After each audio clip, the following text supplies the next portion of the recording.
What's up everyone? In this episode of Motive Garage presented by Sparesbox, we are starting a very special project car build.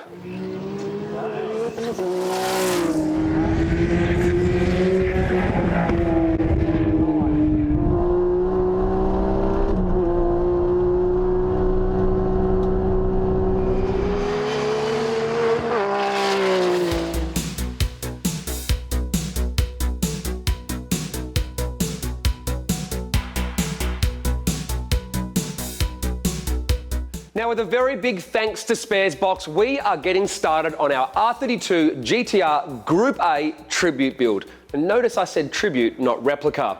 Now, some of you may recognize this car from a video we did just before this year's GTR Festival, where we wrapped it in this livery to celebrate 30 years since the GTR last won Bathurst and last raced in Group A touring cars in Australia. Now, it's no coincidence that we are releasing this video today on the same day as the 2022 Bathurst 1000, and only a few days after the actual day that marks 30 years since this car last won the Bathurst 1000. It's also no coincidence that I'm wearing this GTR Festival t-shirt, which obviously celebrates 30 years of the GTR as well. We have a few of these left on our online store. If you want to grab one, they're on special for $25 for another 48 hours after the Bathurst 1000. So what is the aim of this project car build? Well, essentially the cost and value of a Group A GTR is in the millions now, and your chance of seeing one race on track is getting pretty slim. Your chance of going a passenger ride is, well, probably less than zero, and my chance of ever getting to drive a Group A GTR is also probably less than zero. So I decided I would build my own Group A R32 GTR tribute. Now notice I didn't say replica once again, because that would be massively expensive. But our whole goal with this car is to give GTR fans a Group A experience. I want to be able to take it to events and do exhibition laps, because it'll look and sound like a Group A car at first glance. But most importantly, I want to use this for passenger rides so you guys can share the fun as well. And one lucky Sparesbox customer will get the first official passenger ride in this car once it's completed. So what's the backstory to this car? Well, glad you asked, because every single rolling shell or GTR I buy seems to have a great backstory.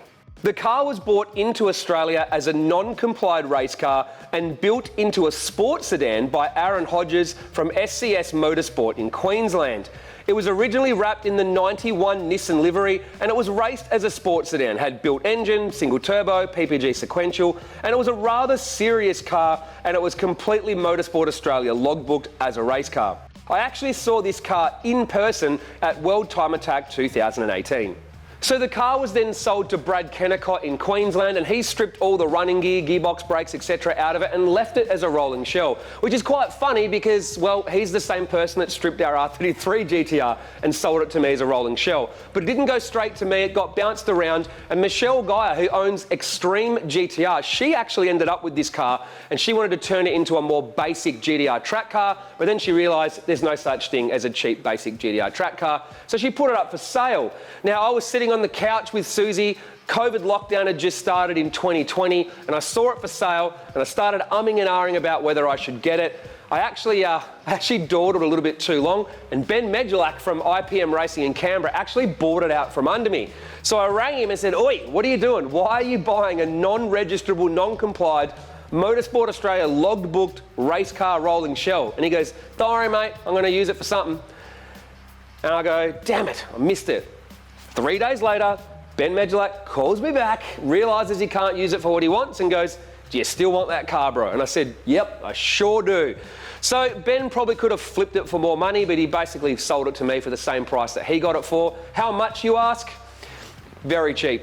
Way cheaper than you can buy any registrable rolling shell at the moment, that's for sure. So it was a bargain because I got in early before COVID hit, and basically I had to go out to Canberra, pick the car up and tow it back from Canberra. Of course, it was Ben's birthday party that weekend, and well, I'll just say I got trapped in Canberra for a couple of days. That's a whole nother story altogether.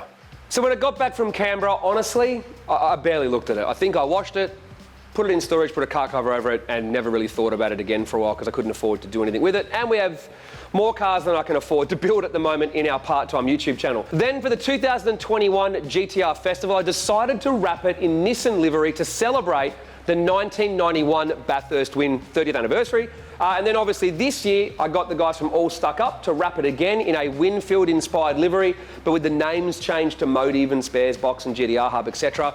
And we had that at the 2022 GTR Festival to celebrate 30 years since it last won Bathurst. Now, over the entire time that I've had it, I have been slowly accumulating some parts I knew I needed for the car to get ready to start this build. But what really put a rocket up me to get this started was going to the Gibson Motorsport 30th reunion down in Melbourne and saying to myself, you know what? We at least need to get this started in 2022 because that's the 30th anniversary since it last won Bathurst. And then obviously Bathurst this weekend, another kick up the bum. And then the guys from Sparesbox said, you know what? We want to get behind and help, so let's get this thing moving. So now it is time to get started. And the best way you can support Sparesbox is to go to their online store, use our code, which you can see in the description below, and get a discount on their online store.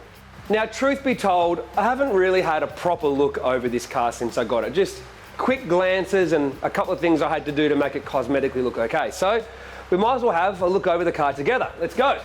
First thing you'll notice is it has a fiberglass front bumper. I don't really mind because it's a race car, so whatever. I do have a spare factory bumper though, just in case. I did replace the indicators on it, they were pretty shabby. I've put our headlight ducts on it. Looked great with the 91 Nissan livery. Will I keep it on there? I'm not sure yet, we'll see what happens.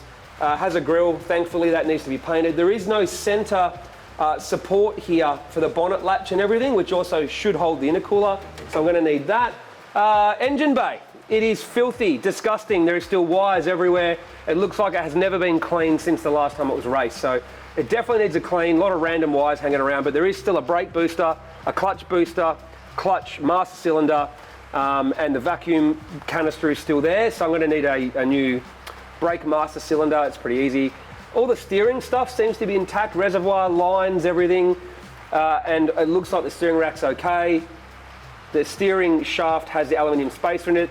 Brake lines to get rid of ABS are all here, so that's a good thing. I don't have to worry about that. There's still a wiper motor there with only 2 wires to it, so that's good. Header tank, that doesn't matter. But basically, this just needs a clean. Will I repaint it? Maybe. I'll see how I feel. Or at least give it a slight tidy up. Obviously it's white, so it's the worst color, but it doesn't match the Winfield car, but I'm just gonna leave it probably white anyway because it's easier. Worst case is we go to red, but we'll see what happens there. I haven't made my mind up on that. Let's go around the side of the car.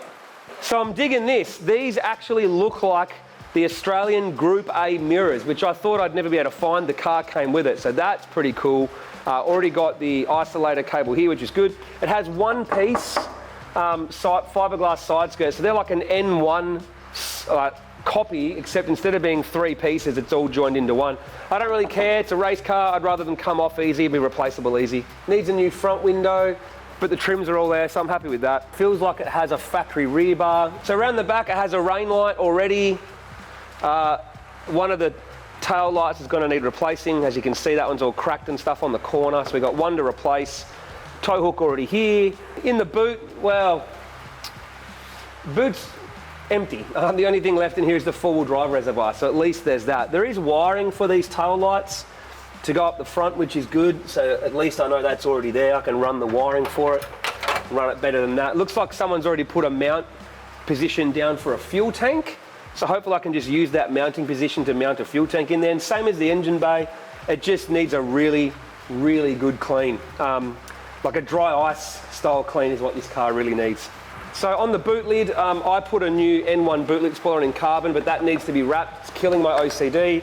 I put a new one of these latches on because one was missing. Well, it's very race car in here, but one good thing is it does have a Motorsport Australia logbooked cage. So in other words, this thing can go door-to-door racing if I want to. If I decide I want to do historics or whatever. Dash is pretty crummy, but I can probably just get it flocked and repair it and make it look pretty good. This dash is pretty, well, yeah, it's all right. There's a lot of wiring here already, fuses and some gauges, and I'll have to go through all that. There's stuff for gearbox pump and diff pump and everything, so I'm probably gonna have to pull all that out and have a bit of a look at what I can and can't use. There's a brake bias adjuster here, plus another one, bizarrely. There's mounts here for seats. This is a seat I already had that I just threw in. I've got to mount that. In the back, one good thing is there's already a firewall here. So that's good. So the car has some of the safety stuff that needs to go racing already. Same as everywhere else, it needs a bit of a clean. A footrest and pedals and everything are all there, so that's good.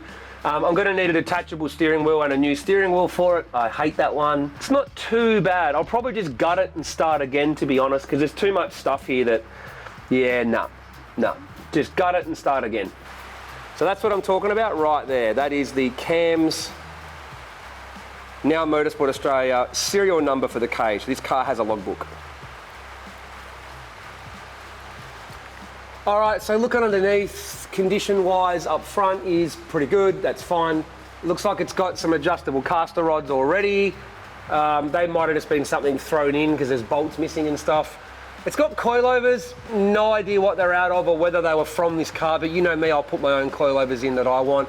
It has adjustable camber arms at the top, factory lower arms, factory tie rods and ends and stuff like that. But you know me, I'll probably upgrade everything. It's pretty filthy.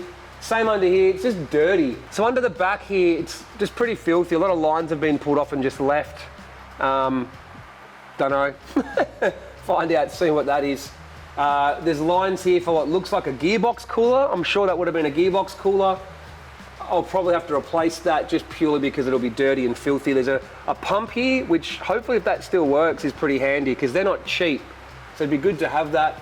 The four-wheel drive pump system is still here, still intact. The line for that is still here. Yep, okay, good. That means there's some things that are still in it. So up the back, we have Hiker's Delete already, camber arms, traction rods. The coilovers, no idea what they are. It says ERS Potenza on them, so overall, it doesn't look like the chassis had any big hits or anything like that. I mean, the seals and rails aren't perfect, but they're fine. One thing I'm happy about though is the rear subframe has already had all the bushes burnt out and has aftermarket solid subframe bushes in it already. Has a few arms I can use, so as long as they're all good, we can reuse some things in here. But most of the stuff I want to replace, I want to replace it more because I want that for my setup anyway. So yeah, it's not too bad under here, not too bad. Now, some of you have probably taken note of these wheels and started asking yourself what they are, how did I get them? And these have a great backstory as well.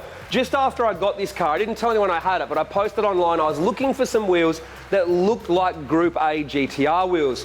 And one of our Motive fans actually sent me a link on eBay for these Panasport C5 CRs, which are 18 by 9 and basically offset for an R32 GTR. They're perfect. And I bid $1,500 for them back in 2020 before, I guess, the COVID tax kicked in and JDM wheels got super expensive. Got them off eBay, sent them straight to Tommy at Produce Factory. He stripped them all back. He fully refurbished them, powder coated them, made them all nice and fresh. And I'm pretty sure we can all agree this is about as close as we're ever going to get to a wheel that looks like the Group A wheel without getting something custom made. They're perfect, and they're still 5-stud inside the centre bit. But yeah, very, very happy with how these Panasports came out with Tommy from Produce Factory. And this was one of probably the hardest parts of the build that I was worried about, was getting a set of wheels that look this good. So what is the plan with the build? Well, I essentially want to build it in a couple of phases. Phase 1 is just get it running. It may not have everything I want in it to begin with, but I just want to get it running. And then phase 2 will just be developing the bits and pieces that we need to make the car do what I want it to do. We may change certain fab work to look like a Group A car and upgrade suspension and blah, blah, blah. But straight away, it's just get it running. And the first piece of the puzzle that I needed to get sorted was an engine. And luckily, a friend of mine, Chris Klein from OG JDM down in Victoria, is giving us, at a very good price, a complete engine with forged internals and some basic headwork and stuff like that. Now, the reason I decided not to build an engine is quite simply the fact that heads are like $3.5–4 grand now. Blocks aren't cheap if you can find a good one. You got to wait in the queue at the machine shop. Like, it could take me 6 months to build an engine. I wanted a complete running engine that's already been in a car and running that I know works, and that's what I've got from OG JDM down in Victoria, and that's on the way now. We'll look at more at that later. So the target power for the car is only about 330 kilowatts at all 4 wheels, or 450 wheel horsepower. So we don't need to go crazy with turbos. And obviously it's a Group A tribute car, so we have to go, yep, twin turbos. Now, Garrett Advancing Motion managed to find me a set of Dash 7s. From what I was told, There was only about 1 or 2 sets left in the whole world. They had to get them air freighted in Japan just for this build. So a big thanks to Garrett Advancing Motion for getting me these Dash 7s. Like many of our cars, we'll be going a Haltech Elite 2500 ECU. And we also got the complete RB26 terminated wiring loom. So it has everything that we need to get our car running, from air temp sensor, coolant sensor, coil pack loom, a full loom to run the engine and plug into the Haltech Elite. Which dash it'll get? It'll probably get a hand-me-down IQ3 dash from Jet 200 when it gets its IC7. Now this sump might look factory, but Herman from Platinum Racing Products had a GTS 4 sump with 4.3 diff ratio in it. The reason I want 4.3 diff ratio is just better response with those turbos and a 5-speed. So I'll have to get a rear crown and pinion to match, but the front diff is going to be 4.3. Now we're going to need to modify that sump because we are going to go dry sump in our R32 GTR. Now you're probably wondering, why are we going dry sump when we're only going to make 450 wheel horsepower? It's not about power, it's about reliability around a circuit. If we want to be able to do lots of laps, we need consistent oil pressure. We need to never have any loss in oil pressure, and big oil capacity will also let us essentially hold a lot of heat, so we can maintain good oil temperature. And lastly, we're not going to be spitting stuff out the breathers and filling up catch cans and all that sort of stuff. So I wanted to go dry sump. So what I did is I actually raided Project No Secret's parts bin to get the Ross Performance Parts dry sump kit. And you can see here we have the dry sump pump. You have the adapter into the block. It comes with one of their race series balancers that also has the attachment on top for the belt. We have the bracket. We have the block off that you can see where the oil pump normally goes. That's where this goes. What else have we got? We got fittings, we got the belt, we have the cam angle sensor, we have the crank sensor, we have a head drain on here. Basically, it's a complete kit that was going to go on our R33. We're going to put it on our R32, but I know we're going to get another dry sump kit to go onto Project No Secret. So it'll be going dry sumped as well, but in the meantime, to get it sooner, we got the kit for our R32. I have some leftover bits from builds, obviously, so we're probably going to put on the 2.6 engineering power steering pump. I have a Nismo inlet manifold, although to be period correct, I really should use the stock inlet manifold. However, if I powder coat this black, it'll look factory, and I might put the Nismo inlet on to get a little bit better drivability. Now here I have a massive care package that Sparesbox sent us of stuff that they keep for the RB26. I've got a PWR dual pass radiator. I've got some clutch bits here. I've got ARP flywheel bolts and ARP balancer bolt, thermostat. I've got belts, water pump, a new steering wheel. Check this out. Momo steering wheel, but it looks exactly like the old Nismo one. Gates timing belt. So yeah, all sorts of goodies here from Sparesbox. I've already got a Velo race seat. It's going to need to make brackets. So there's probably more stuff I've got floating around for this car, but this is what I have basically to get started. So the plan is, in our next episode, we will run you through what we're doing with the engine and start getting the engine ready, and we're probably going to give that shell a bit of a clean up as well. So make sure you subscribe so you can keep track of the progress with our R32 GTR Group A tribute build, thanks to Sparesbox.